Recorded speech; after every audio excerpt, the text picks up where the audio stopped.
Phone మాట్లాడేసి భాస్కర్ దగ్గరికి వస్తాడు. ఇప్పుడు చెప్పు భాస్కర్, నువ్వు ఎలాగైనా సంజనని నన్ను కలపాలి. మనం ఏదో ఒకటి చేయాలి. మీరేం బాధపడకండి సార్. ఎలాగోలా సంజన గారిని ఇక్కడ నుంచి తప్పించే బాధ్యత నాది. భాస్కర్, నేను సూటిగా ఒకటి అడుగుతాను, నిజం చెప్తావా? నువ్వేమీ అనుకోకూడదు మరి. అయ్యో అడగండి సార్. నేనేమీ అనుకోనులేండి సార్. నువ్వు ముందు నన్ను సార్ అనకుండా వరుణ్ అని పిలువు. సరే వరుణ్, ఏంటో అడుగు. ఆ రోజు ఫంక్షన్లో నేనే నిన్ను చాలా తిట్టాను. నువ్వు అనుకుంటే ఖచ్చితంగా ఆ రోజే నా గురించి కృష్ణ గారికి చెప్పేవాడివి. మరి ఎందుకు చెప్పలేదు? మా బతుకులు అలానే ఉంటాయి సార్. ఆ మూర్ఖుడు కూర్చోమంటే కూర్చోవాలి, నుంచోమంటే నుంచోవాలి. నా చేతుల్లో ఏముంది చెప్పు? నువ్వు అనుకున్నట్టయితే నేను నీ గురించి ఆ రోజే కృష్ణ గారికి చెప్పేవాడిని. కానీ ఆ రోజు నీ వాలకం చూస్తే వాడికి కరెక్ట్ అయిన మొగుడివి నీవే అనిపించింది. వాడు ఎంత మూర్ఖుడో నాకు తప్ప ఇంకెవ్వరికి తెలియదు. ఏదైనా కావాలి అని కోరుకుంటే అది వాడి కూతురా లేక బంధువా అని కూడా చూడడు, చంపేస్తాడు. మరి అంత మూర్ఖుడి దగ్గర నువ్వు పనిచేయవలసిన అవసరం ఏమిటి భాస్కర్?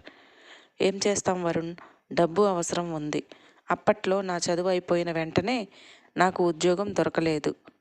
మా నాన్న అప్పట్లో వాళ్ళ ఇంట్లో పనిచేసేవాడు. నన్ను తీసుకెళ్ళి అయ్యా ఏదో ఒక ఉద్యోగం ఉంటే ఇవ్వండి అయ్యా అని అడిగాడు. అప్పుడు కృష్ణగారి వాళ్ళ నాన్నగారు నన్ను పనిలో పెట్టుకున్నాడు. ఆయన దగ్గర కొన్ని రోజులు పనిచేశాను. ఆయన చనిపోయిన తరువాత నుండి కృష్ణగారి దగ్గర చేయడం మొదలుపెట్టాను. మా ఆవిడ చనిపోవటానికి కారణం కూడా ఆ కృష్ణనే అని చెప్పలేక కన్నీళ్లు పెట్టుకుంటున్నాడు. ఊరుకో భాస్కర్, అనవసరంగా అడిగినట్లు ఉన్నాను. నన్ను క్షమించు. పర్లేదు వరుణ్, కానీ వాడికి మాత్రం పెద్ద గుణపాఠం చెప్పి తీరాలి.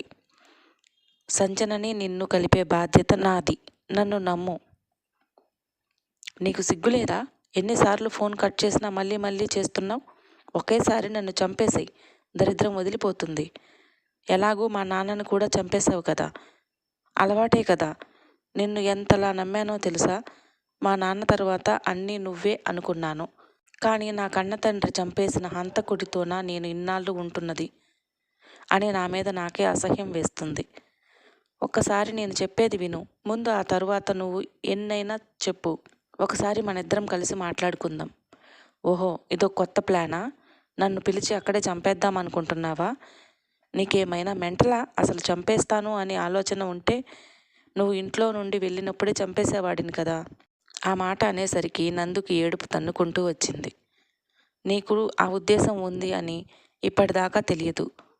ఇంత మూర్ఖుడితో నేను ఇన్ని రోజులు ఉంది అని నా మీద నాకే అసహ్యం వేస్తుంది. నేను చచ్చినా నీ మొహం చూడను. నువ్వు నన్ను చంపేస్తావో లేకపోతే ఏం చేస్తావో నాకు తెలియదు. కానీ నేను మాత్రం నీతో అస్సలు కలిసి ఉండను. ఇదే నీతో నేను మాట్లాడే చివరిసారి అని ఏడుస్తూ ఫోన్ పెట్టేస్తుంది. మళ్ళీ వెంటనే శేఖర్ నుండి కాల్ వస్తుంది. నందు ఆవేశంగా ఫోన్ లిఫ్ట్ చేసి ఇంకా ఏం కావాలి, చెప్పాను కదా అని ఏడుస్తుంది. అటువైపు నుండి ఏంటే ఊరుకుంటుంటే ఎక్కువ చేస్తున్నావు? ఎప్పటికైనా నా కాళ్ళ దగ్గర కుక్కలా పడి ఉండాల్సిందే. ఊరుకుంటే రెచ్చిపోతున్నావు? అవునే, మీ నాన్నని చంపింది నేనే. అయితే ఇప్పుడు ఏం చేస్తావు? చంపేస్తావా? నేను చెప్పిన మాట వినకపోతే జుట్టు పట్టుకుని ఇంటికి లాక్కుని వస్తాను. ఇందాకటి నుంచి బ్రతిమలాడుతుంటే పొగరెక్కి కొట్టుకుంటున్నావు. చంపేస్తాను, జాగ్రత్త. ఏంటి, మీ నాన్నని ఎవరు చంపారో కనిపెడతావా? కనిపెట్టి ఏం పీకుతావు? ఇంకొకసారి ఎవడు చంపాడు, ఎలా చంపాడు అని తెలుసుకోవాలని ప్రయత్నించావనుకో, ఆ వరుణ్ గాడిని ముక్కలు ముక్కలుగా చంపేస్తాను, జాగ్రత్త. ఇప్పటిదాకా వన్ సైడ్ చూసి ఉంటావు, ఇప్పటి నుంచి రెండో సైడ్ కూడా చూస్తావు. నందుకు భయం మొదలైంది. శేఖర్ వరుణ్ణి ఏం చేస్తాడో తలుచుకుంటే తన మీద తనకే అసహ్యం వేస్తుంది. అసలు ఇప్పుడు మాట్లాడుతున్న శేఖర్కి ముందున్న శేఖర్కి అస్సలు సంబంధం లేదు. ఎందుకు శేఖర్ ఇలా చేస్తున్నాడు? తెలిసిపోయింది. తన నోట్లో నుంచి తనే చెప్పాడు, వాళ్ళ నాన్నని అతను చంపాడని. నేను ఇప్పుడు తనకు ఎదురు తిరిగితే నన్ను కూడా చంపేస్తాడు. అసలు నాకు ఏం చేయాలో అర్థం కావట్లేదు. ఒక పక్క చూస్తే సంజన కనిపించటం లేదు, ఇంకో పక్క ఈ శేఖర్ అని తల పట్టుకు కూర్చుంది. కానీ మా నాన్నని చంపిన ఏ ఒక్కరిని వదిలిపెట్టేది లేదు. చూస్తాను వాడు నన్ను ఏం చేస్తాడు. దేవుడా ప్లీజ్ నువ్వే కాపాడు. వాడు పిచ్చోడైపోతున్నాడు. ఇటు నేను ఏమైపోవాలి తెలియట్లేదు. నువ్వే ఏదో ఒక పరిష్కారం చూపించు. అలా రోడ్డు మీద నుంచుని ఆలోచిస్తూ ఉన్న నందుకు ముందుగా ఒక కారు వచ్చి ఆగింది. ఎవరా అని చూస్తుంది. అప్పుడే కారు అద్దం కిందకు దించి తన వంకే చూస్తూ ఉన్నాడు మహిధర్. ఏంట్రా ఇక్కడ రోడ్డు మీద ఉన్నావు? డ్రాప్ చేస్తానురా. అయ్యో పర్లేదండి, నేను వెళ్ళిపోతాను అని నడుస్తుంది. మహిధర్ వెంటనే కారు దిగి, నువ్వు ఒక్కదానివే ఎలా వెళ్తావు? ఇక్కడ దగ్గరలో ఒక ఆటో కానీ బస్సు కానీ లేదు. పర్లేదు నేను డ్రాప్ చేస్తాను అని బలవంతంగా తీసుకెళ్ళాడు. నందు కూడా ఇంకేం మాట్లాడకుండా కారులో కూర్చుంది. ఆయన కారు నడుపుతూ, ఏమైందిరా, ఎందుకలా ఉన్నావు? శేఖర్కి నీకు గొడవ అయిందట.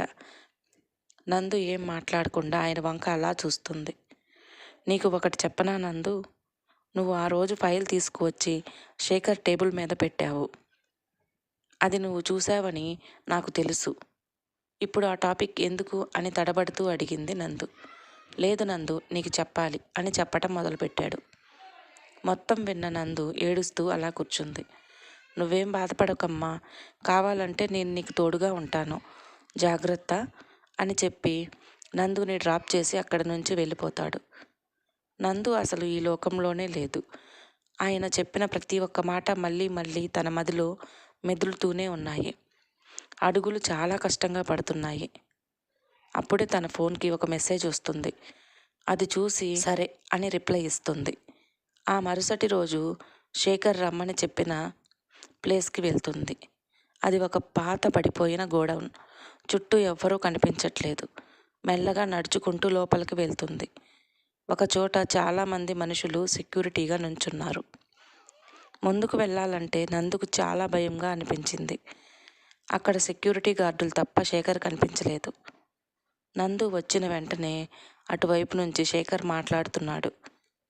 కానీ అతను తనకు కనిపించలేదు. నన్ను ఎందుకు పిలిచావు శేఖర్? నీకు తెలీదా నందు అని అటువైపు నుంచి మాటలు వినిపిస్తున్నాయి. నేను నిన్ను అస్సలు పెళ్లి చేసుకున్నది నీ ఆస్తిని చూసి. కొన్ని రోజుల్లో నీ ఆస్తి మొత్తం నా పేరు మీద రాయించుకుని వదిలేసి వెళ్ళిపోదాం అనుకున్నా. కానీ నువ్వు మాత్రం మా నాన్నను ఎవరు చంపారో అని వెతకటం మొదలుపెట్టావు. నాకది నచ్చట్లేదు. ఇప్పుడు నిజమేమిటో తెలిసింది కదా. మీ నాన్న దగ్గర నుంచి మొత్తం రాయించుకోగలిగాను, కానీ ఒకటి వదిలేశాను అని కొన్ని రోజుల తర్వాత తెలిసింది. అందుకే నిన్ను పెళ్లి చేసుకోవాల్సి వచ్చింది. నేను అనుకుంటే నిన్ను చంపేసైనా అది తీసుకునేవాడిని. కానీ మీ నాన్న మాత్రం ఆ ఆస్తిని నిన్ను చేసుకునేవాడికి వెళ్తుంది అని రాశాడు. అప్పుడు నాకది తప్పలేదు. ఇప్పుడు మొత్తం నా చేతిలోనే ఉంది. అది ఒక్కటి తప్ప. నీవు అది కూడా రాసేసావనుకో, ఇక నీ దారి నువ్వు చూసుకోవచ్చు. ఇక నీకు నాకు సంబంధం లేదు. నిన్న ఫోన్లో నువ్వు నాకొద్దు అని ఏదో వాగుతున్నావు కదా, ఇప్పుడు అది రాసేసి నీ చావు నువ్వు చావు. నందుకు అసలు మాటలు రావటం లేదు. మా నాన్న వచ్చి నన్ను చంపింది నీ భర్తే అంటే, లేదు నా భర్త మంచివాడు అని మా నాన్ననే ఎదిరించాను. కానీ ఇప్పుడు తెలుస్తుంది నువ్వు ఎలాంటి వాడివో. నీకు కావాల్సింది ఆస్తే కదా, రాస్తానురా అని అన్న వెంటనే ఒక రౌడీ పేపర్స్ తీసుకువచ్చి తన ముందు పెడతాడు. నందు ఏడుస్తూ సైన్ చేసి, ఇదిగో ఈ పేపర్స్ కోసమే కదా ఇన్ని రోజులు నువ్వు నాటకమాడింది, తీసుకో అని విసిరేసి అక్కడి నుంచి వెళ్ళిపోతుంది. ఇప్పుడు నందు పరిస్థితి ఏమిటి? సంజన, వరుణ్ కలుస్తారా? వచ్చే భాగంలో చూద్దాం. Thank you.